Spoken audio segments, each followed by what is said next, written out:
안녕하십니까. 큰빛교회 청년 여러분, 반갑습니다. 여러분이 기대하고 소망하고 또 바라는 신학 강좌의 시간 돌아왔습니다. 벌써 신학 강좌 5번째 시간이 되었습니다. 처음에 시작했을 때는 참 많은 청년들이 이렇게 참여를 했는데 시간이 지날수록 조금씩 그런 줄어드는 경향이 보이는데 우리가 하나님을 알아가는데 또 배워가는데 좀 더 힘을 쓰면 좋지 않을까 그렇게 기대하고 소망하고 또 바랍니다. 다 함께 모여서 강의를 듣고 또 다 함께 모여서 함께 기도하는 것, 이것이 여러분을 살리고 여러분의 영을 또 살찌우는 일이라는 사실, 그래서 우리가 늘 기억하고 이 자리에 또 참여했으면 좋겠습니다. 제가 지난주에도 말씀드렸는데 여러분들이 지난주나 특별히 또 오늘 같은 경우에 성경 말씀 우리가 찾아보면서 강의를 진행할 것입니다. 그래서 여러분들 혹시나 아직 옆에 성경책이 있지 않다면 성경책을 가져오시면 좋을 것 같습니다. 제가 여러분들에게 3초의 예를 드리겠습니다. 1초, 2초, 3초. 예, 그래요. 성경책을 두고 강의를 들으시면 좋을 것 같습니다. 개혁주의 종말론 5번째. 지금 우리가 개혁주의 종말론의 시작된 종말론에 대한 부분을 살펴보고 또 구약에 나타나 있는 부분, 맞죠? 어떤 것들이 있는지 이미 살펴봤습니다. 그리고 지난주에는 또 신약에 나타나 있는 그런 종말론, 예수 그리스도 오신 그 자체가 종말론이라는 거죠. 그 예수 그리스도의 오심이 그냥 우연찮게 오신 것이 아니라 지난주에 말씀드렸듯이 구약에 나타나 있는 그 예언된 부분들이 성취되었다는 사실을 우리가 말씀을 통해서 살펴보았습니다. 오늘은 두 번째입니다. 신약 종말론의 본질 두 번째 시간으로서요.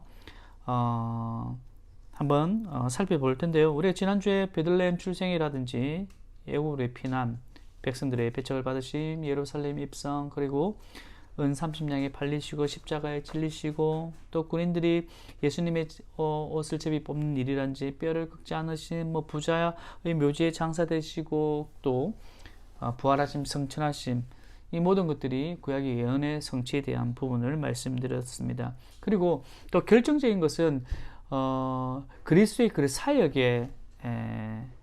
사역 안에서 이것이 구약의 성취가 완전하게 이루어졌다는 거죠. 예수 그리스도의 사역. 그 사역이 어떤 사역인가? 헬라어로 살펴보면요, 하팍스 또 에팍스라고 하는데요. 하팍스라는 것은 단번에 이루신 것, 에팍스도 오직 한 번 이루신 사건을 예수님께서 하신 사역 가운데 단 한 번에 이루신 그 사건이 중요한데요. 그것이 무엇인가니 베드로전서 3장 18절입니다. 베드로전서 3장 18절 한번 읽어볼게요. 그리스도께서 한 번 죄를 인하여 죽으사 의인으로서 불의한 자를 대신하셨으니 이는 우리를 하나님 앞으로 인도하려 하심이라. 예수 그리스도께서 우리를 하나님 앞으로 인도하셨는데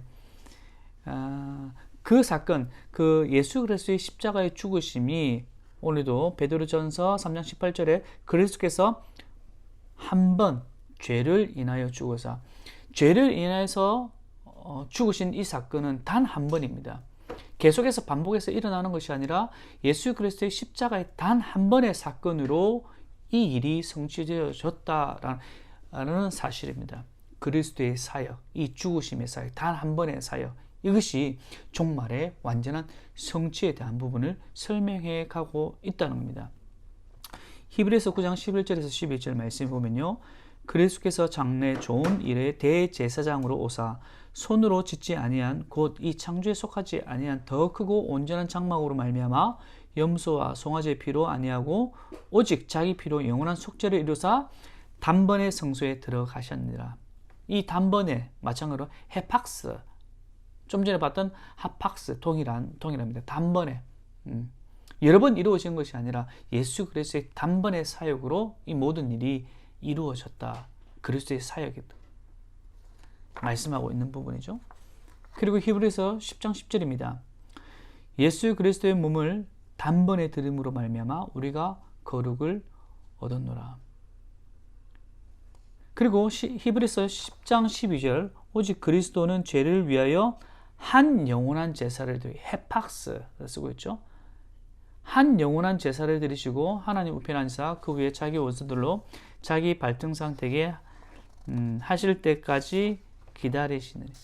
지금까지 살펴보았던 그 베드로전서의 말씀, 그리고 히브리서의 말씀, 그 하팍스, 헤팍스, 단번에 오직 한 번, 예수 그리스도의 사역, 이 사역이 단번에 이루신 이 사역을 통하여서 그 종말에 대한 부분을 완성하셨다라는 사실을 보여주고 있습니다.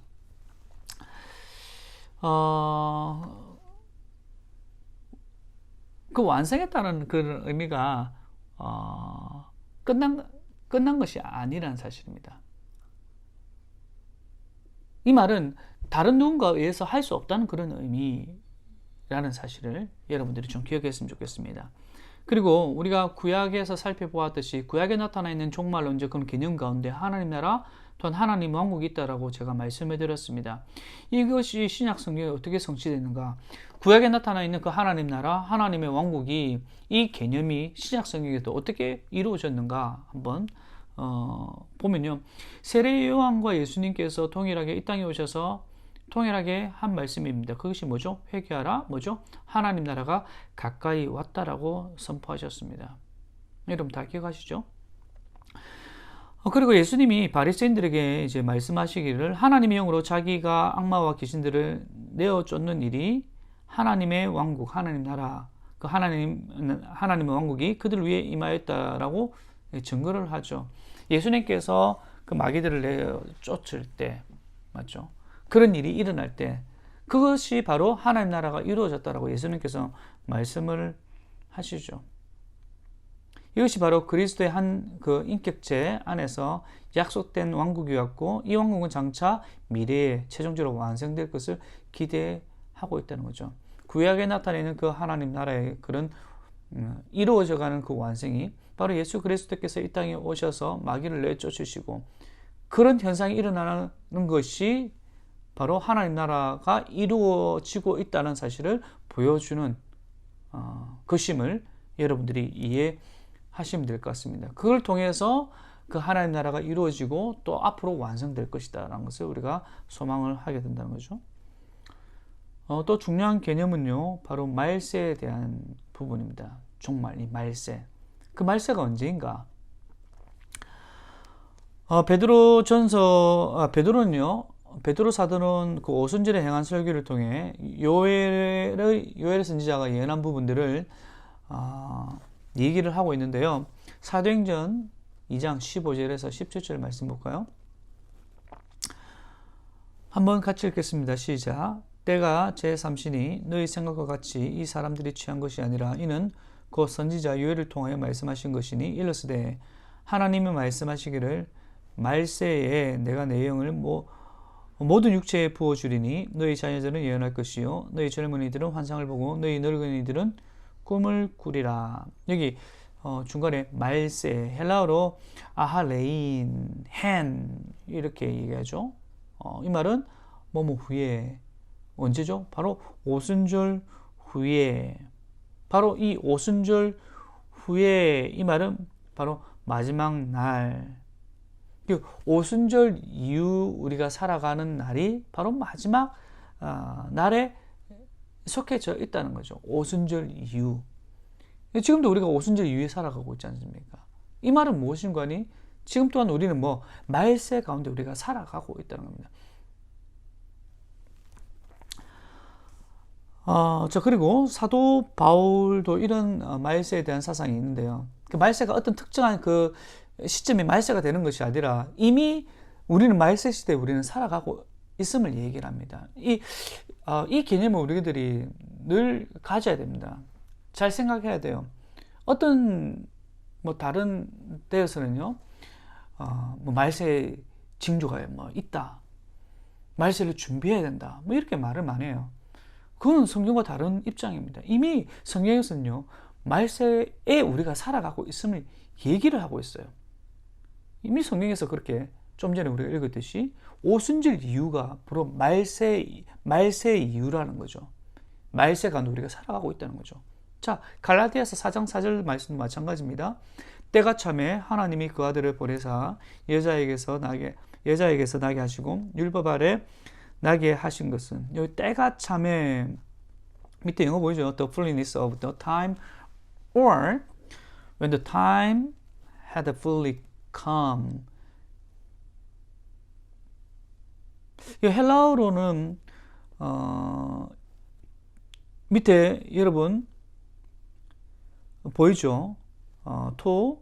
플레로마, 그런 이 이게 시간의 충만함, 그 때가 찼다는 것이 헬라어로 충만했다, 성취되었다 라는 말로 쓰고 있습니다. 때가 참에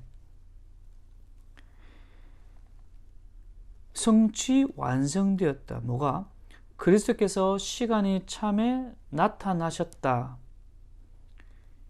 이 말은 구약의 성취가 예수 그리스도께서 이 땅에 오심을 통해서 성취되었다, 완성되었다 라는 거죠. 따라서 이런 사실은 구약의 관점에서 바라볼 때 신약 시대는 성취의 때라는 겁니다. 성취의 때, 말세의 때, 그 말을 얘기하는 거죠. 히브리서 말씀을 보면요, 예수 그리스도와 대제사장을 비교를 해요. 그리고 그리스도가 구약의 제사장들보다 훨씬 우월하다라고 설명을 하고 있습니다. 히브리서 9장 26절인데요. 그리하면 그가 세상을 창조한 때부터 자주 고난을 받아야 할 것이로되 이제 자기를 단번에 제물로 드려 죄를 없이 하려고 세상 끝에 나타나셨느니라. 그리고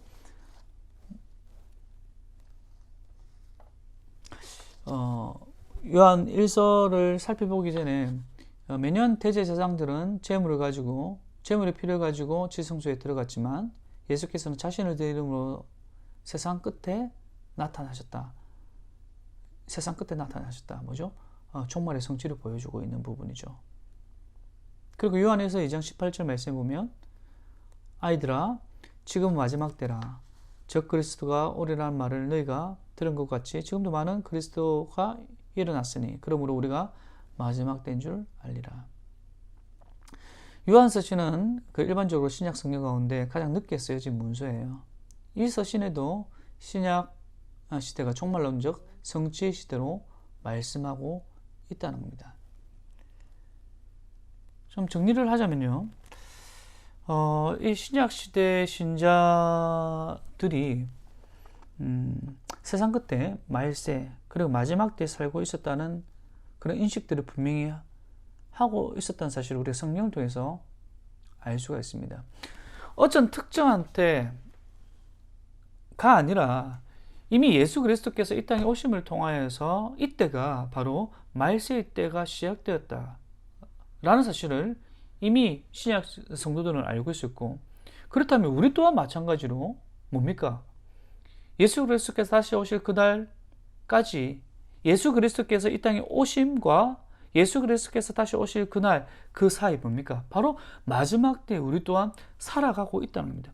어떤 징조가 보이고 뭐 어떤 일이 벌어지고 그래서 우리가 말세를 준비해야 됩니다. 아니에요.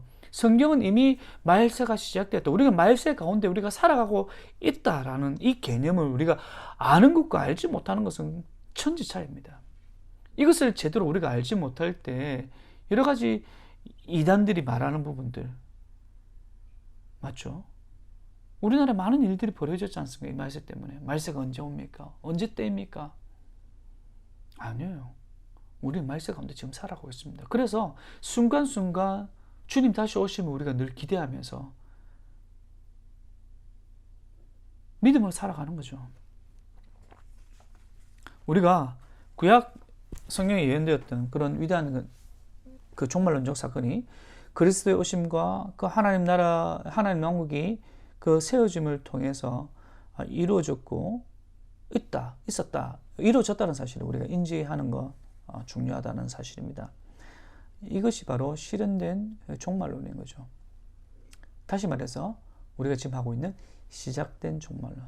그래서 종말론의 어떤 개념을 잡을 때 마지막 때 언젠가 라고 우리가 생각하고 있는 이 개념을 이 강의를 통해서 우리가 뭐 다른 거 우리가 다 잊어버린다 하더라도 우리 종말에 대한 그런 시각을 가질 때 어떤 먼 훗날에 일어날 일이 아니라 이미 구약에서 예언되었고요. 맞죠? 그 예언되었고 그 예언의 성취, 그 신약 성경에 예수 그리스도를 통해서 이미 말세의 때가 시작되었다라는 이 개념을 잡는 것이 이 종말론을 시작할 때 가장 중요한 부분. 그래서 시작된 종말론, 시작되었다라는 사실을 놓치지 않는 것이 중요합니다. 하지만 아직까지 완전하게 이루어지지 않았다는 것, 실현되지 않은 그런 종말론적 사건들이 우리 앞에 놓여져 있다는 거죠. 그래서 이 신약에서는요, 이미 실현된 그런 종말론과 아울러서 또 미래적 그런 종말론에 대해서 말하고 있다는 사실을 우리가 기억을 하면 좋을 것 같습니다. 좀 말이 빠르죠? 그럼에도 불구하고 여러분들이 귀 쫑긋 또 마음을 열어서 다 들은 줄 믿습니다. 저는 우리 청년들이 애써서 또 자기들의 그런 시간을 내어서 또 경쟁하면서 목장들이 이렇게 함께 이 시간을 또 기다리고 또 참여하는 모습들이 너무나도 귀합니다. 그런 금빛교회 청년 여러분들을 너무나 자랑스럽고 너무 또 사랑스럽습니다. 그래 우리가 다시 오실 그 주님을 소망하면서 기대하며 살아가는 것이 얼마나 멋진 인생입니까? 그런 여러분 인생 가운데 하나님의 선한 은혜들이 흘러가기를 간절히 소원합니다. 코로나 시대 가운데 많이 위축되어 있고 또 삶이 쉽지는 않아요. 하지만 우리가 예수 그리스도 안에서 그 상황을 이겨내는 그런 지혜가 우리 가운데 있기를 바라고요. 또 합력하여 선을 이루 가실 그 하나님을 날마다 소망하며 기대하며 한 걸음 나아갔으면 좋겠습니다. 오늘도 우리가 또 함께 말씀과 또 찬양과 또 기도로 나갈 텐데요. 우리 함께 기도 제목을 가지고 정말 기도할 때 간절한 마음을 가지고 우리 교회와 또 공동체와 또 목장과 또 사역팀을 놓고 함께 기도할 때 하나님께서 크신 은혜를 베풀어 주실 믿습니다. 오늘도 강의를 시청해 주셔서 감사드립니다. 감사합니다.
요한복음 17장 22절 23절 말씀. 내게 주신 영광을 내가 그들에게 주었사오니 이는 우리가 하나가 된 것 같이 그들도 하나가 되게 하려 함이니이다. 곧 내가 그들 안에 있고 아버지께서 내 안에 계시어 그들로 온전함을 이루어 하나가 되게 하려 함은 아버지께서 나를 보내신 것과 또 나를 사랑하심 같이 그들도 사랑하신 것을 세상으로 알게 하려 함이로소이다. 아멘.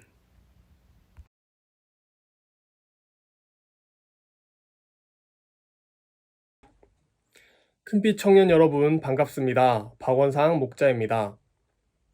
오늘 제가 복 있는 사람의 요한복음 묵상한 내용을 여러분께 나누고자 합니다.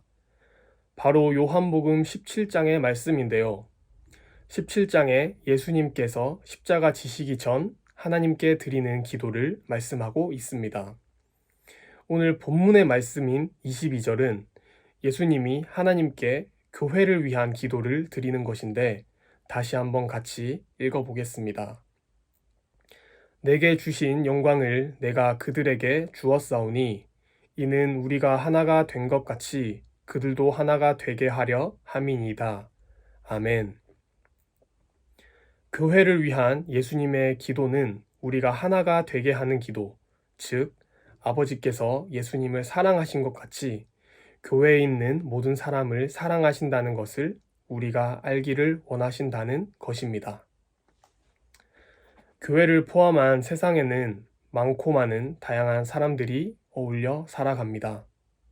그들과 함께 하나 된다는 것은 결코 쉽지 않은 일이지요. 하지만 우리가 예수님 안에 거하면 각자의 개성을 상실하지 않고 우리 지체들 사이의 격차의 배경은 자연스러운 조화를 이루는 평화의 공동체를 이룰 수 있다는 것입니다. 이렇게 연합해 하나 된 우리를 통해 세상은 하나님의 사람을 보게 하십니다. 하나님의 사랑, 예수님의 사랑 안에 거한 우리는 사랑의 공동체, 말씀의 공동체로 하나 되게 하십니다. 과연 이런 공동체가 이 땅에 어디에 존재할까요? 밤낮 없이 갈등을 빚는 공동체들을 우리는 수없이 경험했을 것입니다. 우리의 목적은 하나님의 말씀 아래 우리의 삶을 통해 하나 되는 것, 이것을 통해 예수님이 증거되고 결국 이것이 우리의 삶의 목적이 아닐까 생각해 보았습니다. 여러분들의 학교, 직장, 가정에서의 삶은 어떠하신가요? 저는 지금 회사를 다니고 있는데 직장 동료들과 마음을 함께 한다는 것, 이것은 참 어려운 일로 느껴졌습니다. 하지만 그만큼 어려운 일이기에 마음을 함께함으로 얻는 유익과 기쁨은 더욱 클 것이라 생각됩니다. 마음을 함께함과 주님과 함께하는 것을 묵상함으로 완전하신 하나님의 사랑 안에 기쁨과 행복을 누리시는 큰빛 청년 여러분 되시기를 소원합니다.